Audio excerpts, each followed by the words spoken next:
ഇവിടുത്തെ സ്ട്രീറ്റുകളെല്ലാം തന്നെ സജീവമാകുന്നത് വൈകുന്നേര സമയങ്ങളിലാണ്. കാരണം ഇവിടെ കൂടുതലും കൃഷിയുമായി ബന്ധപ്പെട്ടിട്ടുള്ള ആളുകളായതിനാൽ അവർ വൈകുന്നേര ടൈമിലാണ് പർച്ചേസിങ്ങിന് കാര്യങ്ങൾക്കൊക്കെ ആയിട്ട് വരിക. ആ സമയത്ത് ഇവിടെ സ്ട്രീറ്റ് സജീവമാവും എന്നുള്ളതൊരു പ്രത്യേകതയാണ്.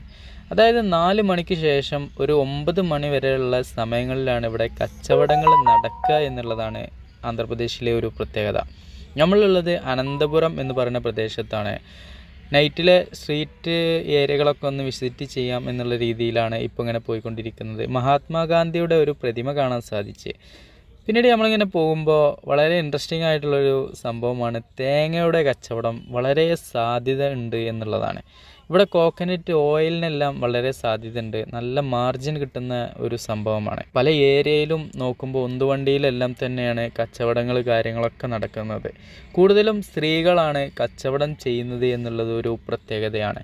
കുറഞ്ഞ ടൈം കൊണ്ട് അവർക്ക് മാന്യമായൊരു വരുമാനം ഉണ്ടാക്കാം എന്നുള്ളത് കൊണ്ടായിരിക്കാം ഇവരെല്ലാം തന്നെ കഴിയുന്ന രീതിയിലുള്ള എന്ത് കച്ചവടമാണോ ആ രൂപത്തിലേക്കെല്ലാം തന്നെ വന്നിട്ടുണ്ട്. ഇതുപോലൊരു ചെറിയ ചായക്കട കാണാൻ സാധിക്കുന്നുണ്ട്. അത്യാവശ്യം ഹൈജീനിക് ആയിട്ടുള്ള ചായക്കട, ഒരു ചെറിയ കട, നല്ല വൃത്തി കാര്യങ്ങളെല്ലാം തന്നെ ഉണ്ട് എന്നുള്ളത് ഒരു പ്രത്യേകതയാണ്. ഇവിടെങ്ങളിൽ ചായ ഫ്ലാസ്കിൽ ഉണ്ടാക്കി വെക്കുകയാണ്. പിന്നീട് അതിങ്ങനെ നമ്മൾ ചോദിക്കുമ്പോൾ എടുത്തു തരുന്ന ഒരു പ്രൊസീജിയറാണ്.